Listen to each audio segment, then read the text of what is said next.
It is a beautiful day. It's a little smoky on the way over, but that shouldn't surprise anybody. But I was with quite a few people last night late. And I've been telling everybody I was going to build a wall to keep Oregon, Washington, California out, but now I'm going to have to build a higher one to keep their smoke out. But as Kent said, this year is, people ask me about, always when the flags start, one of the jobs you learn as lieutenant governor is you get to sit up front, and if a flag tips over, you have to be the first one there to grab it. So I default back to my old job occasionally when I'm up here. But that with all these things that are going on, with all our challenges, people ask me, you know, how's the job, what's going on? And first I tell them I'm thankful that it happened in my second year, not my first year. And then I say COVID is kind of like dog years. It feels like it's been 7 years since this thing started. And I've got some comments here, but I'm gonna keep them short. I want to recognize Rick, who serves on Rick Phillips, who serves as he always does, and serves on our Economic Advisory Committee, and Kent that served on the Rebounds Committee. But Matt, if it's okay, I'm going to go along a little bit, and then I'll try and answer some questions. But let me first talk about where we are economically. I literally get up every morning and read, you know, the national media, the Wall Street Journal, the local. I read about 30 or 40 pages of clips from around the state, but I'm always looking at how Idaho compares.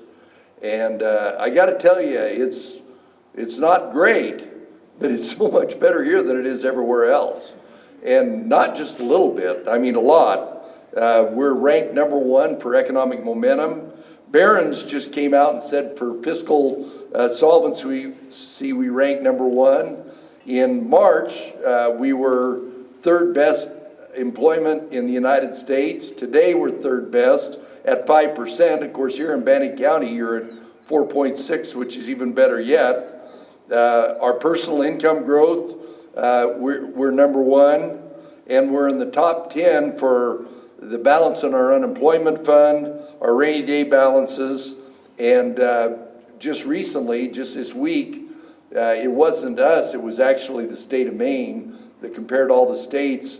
We're third in our investment in broadband, and I'm really pleased with the federal government allowing us to have the flexibility to put that investment into the ground. And when we get through doing this broadband project, I'm sure we're going to know where our weak links are, because there's so many things that have happened, how we've stress tested healthcare, education, business, working from home, our students working from home, that's really critical. This is fascinating for a nerdy numbers guy like me, that we are $38 million ahead of our pre-COVID projection.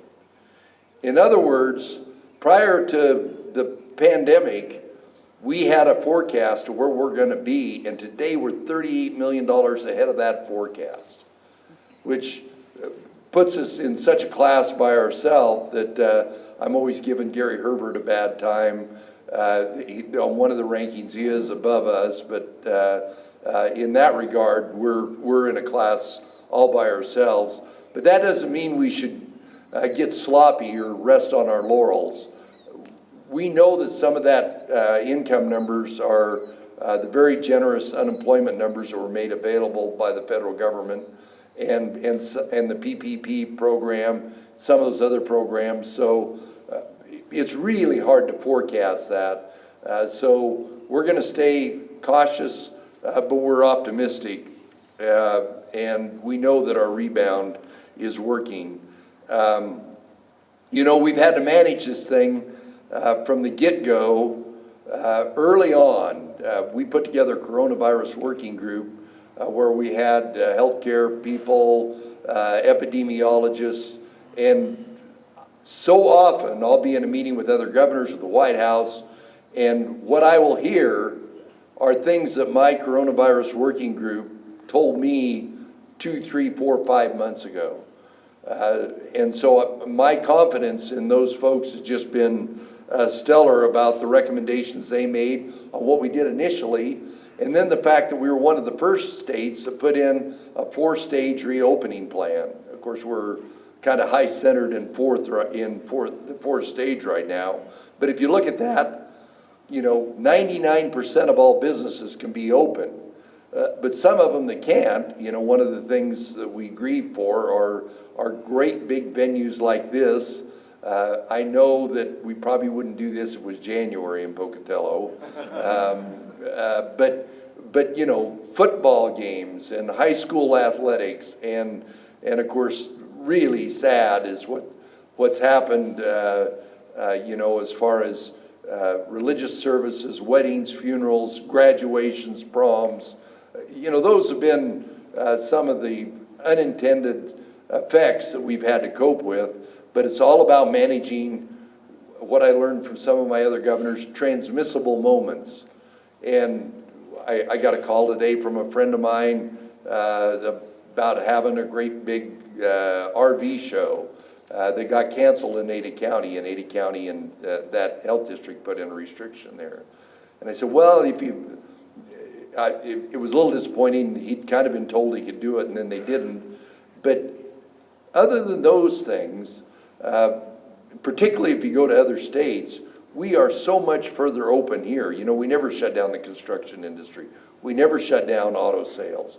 We never shut down a lot of what existed, and then we opened them up back much faster. And we were recognized by the administration for having one of the most sophisticated reopening plans where everybody knew what the rules are, and we just can't get over that last barrier to get out of stage 4. But even if we do get out of stage 4, there'll still be best practices that everybody needs to practice. We've gone from a statewide approach that we did really early when we were worried about healthcare capacity. I want to remind everybody that when this started in Idaho, in Blaine County didn't have hospital capacity, Twin Falls didn't have any hospital capacity, and St. Luke's and St. Al's were hiring ambulance drivers to take people to the hospitals in the Boise Valley. And that was what precipitated a lot of the close down. And in fact, every state still has an emergency order in place, and every state's still worried about it. I think there was an article in the Journal yesterday that talked about PPE shortages. We don't have any of that in our healthcare. We don't have a over generous amount, but that's not a critical issue like it was at the very beginning. But today, with our regionalized approach, and your 2 health districts over here have done a really good job, you got to remember that out of our 44 counties, nearly half our counties have an incidence rate of less than 10 per 100,000. And that is very good. But we've got hot spots. Actually today, it's over in the Bonneville, Bingham County area is one of the hot spots. Ada and Canyon County has been. Kootenai's gone down. It ebbs and flows. And of course, people just get comfortable and then they do things that probably aren't the best to stop the transmission, and then our numbers go up. But we'll continue to watch it. We've got more infrastructure in place. We really have increased hospital capacity in a variety of different ways. One of the things that originally, when I first started on these calls, it was ventilators. I remember Governor Inslee talking to the vice president about ventilators in the state of Washington. Well, the White House and industry, they put together a bunch of ventilators, and frankly, we're handling COVID patients different than we used to. But now what I'm worried about is healthcare workers, is that, you don't want to go to an ICU and have the janitor in charge. You've got to have critical staff. So that's one of the things that we continue to watch going forward. We've got significant efforts on two of the problem populations that every state has, and that's long-term care facilities. I will tell you that our numbers are getting much better there. The White House watches this, whether it be nursing homes or other long-term care facilities. We have a strike team that works with them because they're our most susceptible population. Our risk has always been that we would have that there would be infection levels there, not by residents, but by the help. You know, you get to a certain viral loading in your community, those people start having asymptomatic spread and viral loading, and then that's where you have the fatalities and the wrecks there. Our incarcerated population, I'm in constant communications with the Board of Corrections and the director there. We kind of got our arms around that. We've got some jails that we've got problems, but we got a good plan in place, and those are two areas that we worry about. As far as, I'm here at the Chamber, as far as the business investments we made, we were really fortunate. The Kent, the Rebounds Committee and the Coronavirus Financial Advisory Committee kind of served for me as a filter, and there were legislators on both of those groups as to how to invest this $1.2 billion that we got from the federal government. We still have quite a bit of it unallocated, but we put money into small business grants.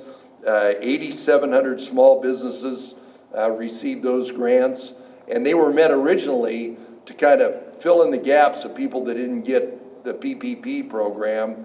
Well, they kept modifying the PPP program, so it wasn't quite as important as we thought it was. One of the other recommendations I got from that committee was we had businesses that were worried about their masks, their gloves, their hand sanitizer. So in the basement of the Capitol, we have a mini Amazon fulfillment center, and we literally sent out product to 37,000 businesses in Idaho, so that no business could say they didn't have. We didn't want anybody to say they couldn't open up because of that, and we did it at cost. Some of them we did through grants, but that was critical. Our public safety initiative, where we made funds available, and Treasury continues to change what the rules are. They made funds available when they said you can backfill public safety dollars, police, fire, EMS. When they said that, I actually went back and met with the secretary, met with the number 2 person in Treasury. They said, we said, so if we make available to cities and counties this dollars, and the CARES Act said it has to be for COVID related and it can't be a windfall. If they give it back as tax relief, is that okay? And they said yes, and of course there was some consternation. We made that program available. Since then, the guidance from Treasury has gotten more and more definitive that our confidence level was high when we made it. Now there's ample proof that that's not a problem. So in essence, some people are going to get a 10 to 20% reduction in property taxes, and those dollars for public safety will be backfilled. One of the other things we did with CARES money, the way unemployment works, and many of you here know how that works, is if our trust fund gets down to a certain level, payroll taxes automatically increase. No action needs to be taken.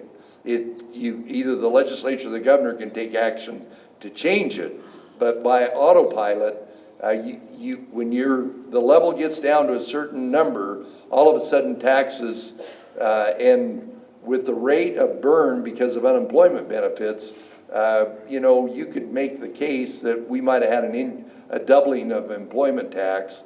So we put, a lot of states put money into it from the very get-go. A lot of states, their unemployment fund wasn't near as solvent as ours, and I think California, Delaware, I'd have to think back about what other states were, from the very get-go, they were having to put money into unemployment. But we added $200 million to that. That should forego any possible increase, particularly if our employment numbers continue to get better. So we have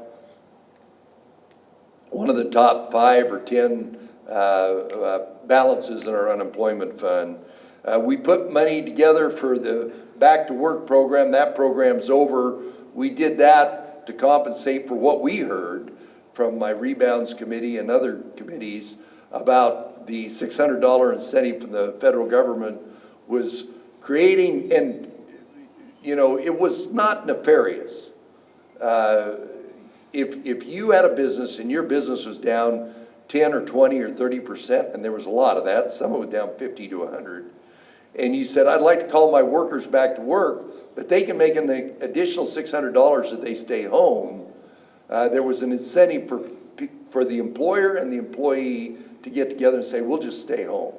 So we put that program in place to trying to get over the hump, because as we all know in Idaho, we believe in the value and the sanctity of work, and we wanted to kickstart that, because the longer people are out of the workplace, the longer those impacts take place.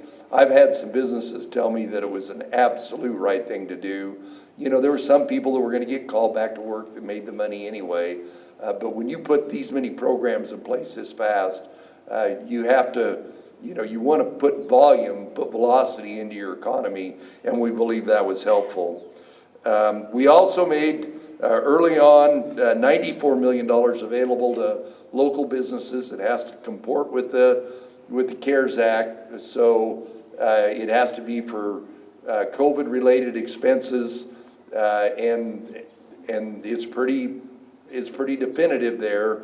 But that's starting to take place. Originally, we had that much money available, and I asked my staff, my budget director, we had $94 million available. I said, what's been drawn out of that? And it was like $2 million. Well, now the cities and the counties are figuring it out, and we still got that over allocated. One of the other big victims of the COVID virus has been daycare. And that's a fundamental problem in Idaho anyway, the cost of daycare. And what was really hard, I was on calls with the daycare providers, was the fact that, things were going along, and then all the schools shut down, and then a lot of the parents stayed home, and so they had the loss of those residents in their daycare facilities. And then they'd start up, and it'd go up, and then it'd go down, and then their employees were at jeopardy.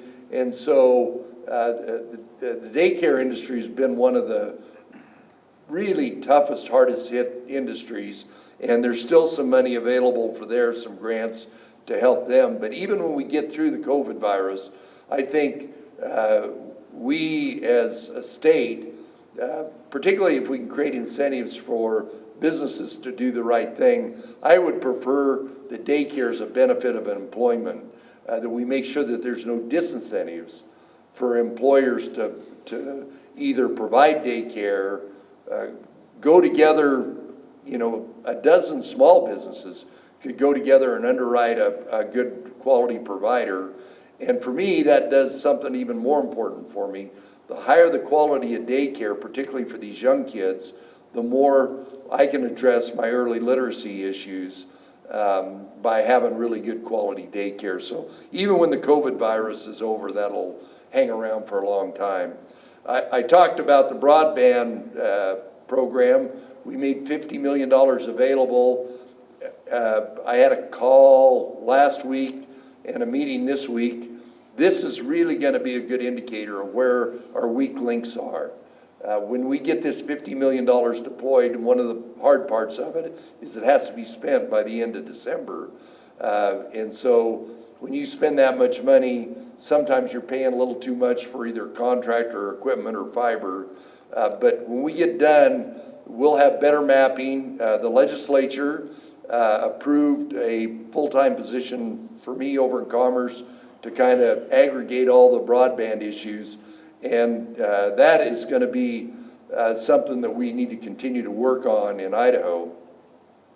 One of the things that happened when this all occurred is, it was kind of all hands on deck, and my biggest issue always, I should have brought my graph with me, which is the FARS curve, which goes back to the 1850s, which basically says if you have an outbreak, a pandemic, an epidemic, the numbers are going to surge and your healthcare capacity is here. So our whole goal is to maintain healthcare capacity. So one of the things we did, and we've done a lot of it in Idaho, is look at all the rules for healthcare, all the rules for people getting licensed, all the rules for licensing going faster, all the rules, and this is really critical, for delivering telehealth. Idaho was kind of working on telehealth. We increased by 40-fold the delivery of telehealth. I actually was back at the White House at an event with the president. It was a regulatory thing, but I was called back specifically about what we'd done on telehealth in Idaho. But it was kind of a team effort. It was what we did as a state to push some rules out of the way that existed for a long time. It's part of what our carriers did, because our carriers, if you go into a doctor's office or you get a telehealth, they compensate them for the most part like they do if you walk in. That may not be there forever. And then CMS, Seema Verma, that runs CMS for the administration, they paid telehealth for Medicare and Medicaid. The combination of those three things, plus our availability, have really expanded the delivery of healthcare in Idaho. That is one of the big dividends that long-term dividends we're gonna get from the COVID virus. And what's been amazing to me is we have I think I got a meeting Monday or Tuesday with our Behavioral Health Council, is the efficacy of delivering behavioral health over either over a device or over the phone. And I was a skeptic originally when they talked about working on some of these either substance abuse or behavioral health issues, but they made a believer out of me. That works. We all know that Idaho is a state with a low amount of doctors, nurse practitioners, physician assistants, fill in the blank, per capita, given our rural nature, and the expansion of telehealth is really going to help that. And that's going to be good for everything. It's going to be for our citizens. That's going to be good for the healthcare system. That's going to bring down the cost of healthcare. So that's one of our dividends. And finally, my favorite subject, one of the reasons I'm over here, I'm going to Chubby grade school after this, then I'm going to go to Blackfoot to a school, is what we've done on education. When this wonderful COVID virus hit, we knew we were one of the first states to say we got to dial back spending to where we can get through this. We had already, the legislature and we did a 2% reduction of the base because of the tax cut from 3 years ago. I guess it's 3 years ago now. Maybe it's 10 with COVID, I don't know.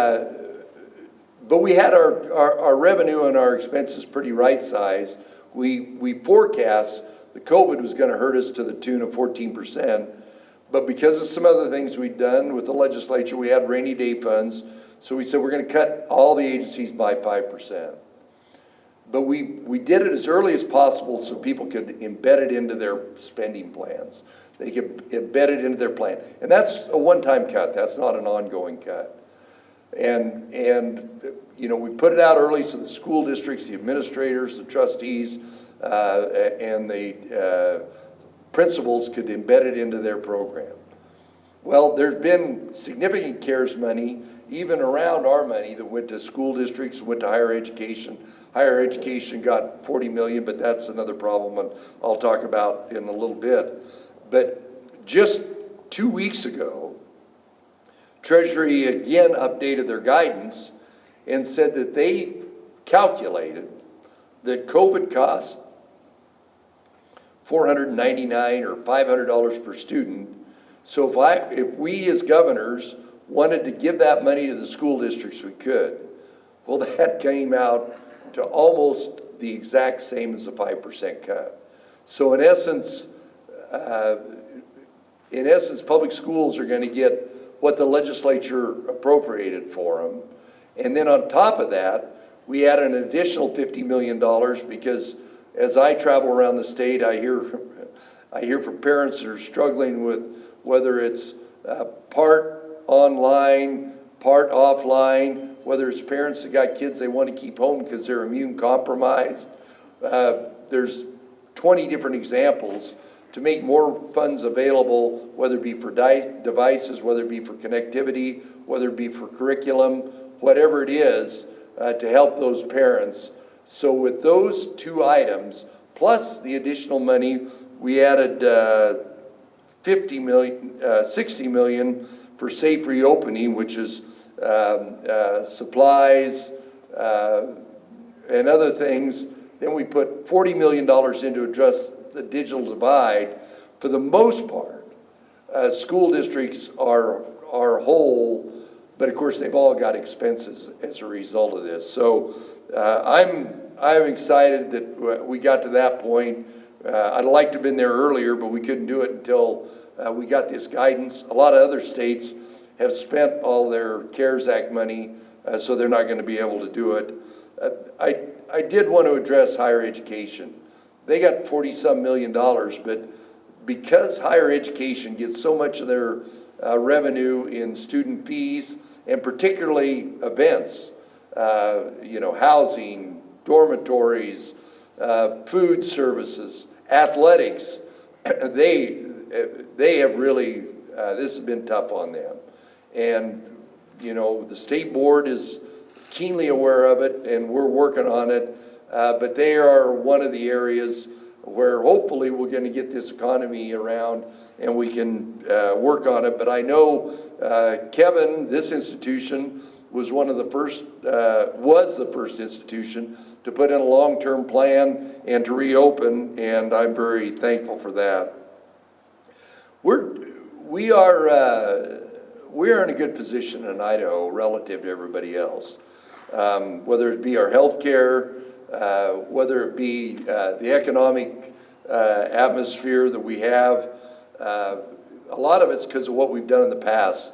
Our conservative budgeting, limited spending, having a rainy day fund, and just how we forecast the budget going forward. I guess misery loves company. When I'm on calls with other governors and I hear what their problems are, I just, frankly, I'm quite silent about it because I don't want them to pick on me. But we're in a much better position here. But it's a cumulative thing of what businesses have done, what our citizens have done, what our healthcare industry's done, what's been done in previous administrations, previous legislators to do the right thing to set us in this path going forward. We've got a great rainy day funds. What's next? Testing continues to be a challenge. Part of the reason testing has been such a problem is because everybody thinks there's going to be a $3 test available that you're going to be able to do at home. It's going to have a quick turnaround, and there is some of that available. And so some of the deployment of capital into testing has been a little slow. It's going to get better. I wish it had got better before schools and the universities got back, but we're not quite there yet. We need to continue to worry about our incarcerated population and long-term care. Epidemiologically, what we really need to worry about is fall. Having events like this outside is going to go away in almost all of the state. We know that the spread inside is much greater than it is outside. The flu season is going to start pretty soon. I highly recommend you get a flu shot, because as I'm trying to save that healthcare capacity, they don't need to be plugged up with flu patients when they've got COVID at the same time. It is really going to be a problem if we have a bad flu season. They tell me that the flu vaccine this year looks like it's fairly efficacious, so I remind everybody to do that. And of course, schools and universities being back in session. And finally, the dreaded COVID fatigue. There is plenty of COVID fatigue out there, but it's all over the world. The Wall Street Journal this morning talked about Europe numbers having to go back and, the resistance to the close down that they did early. But if we Idahoans keep doing the right thing, I think we'll get through this. Lessons learned, I might write a book someday.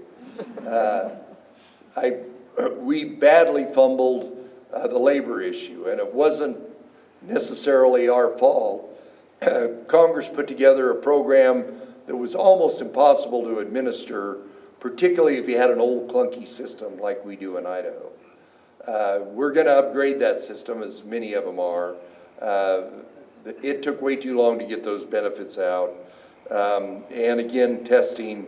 I've done a lot of communications, weekly calls to the House, Senate.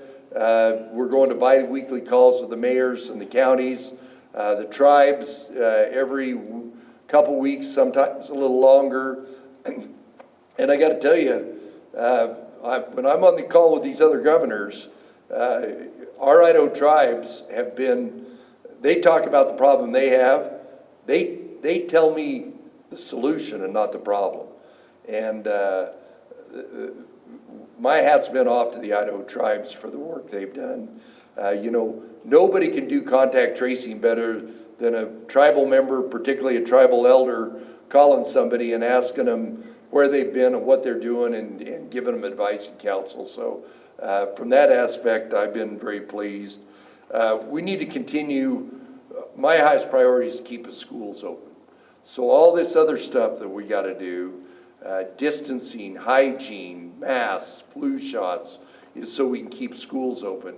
Because the economic engine will be delayed or impeded if these kids are out of school. So with that, Matt, let me answer a couple questions.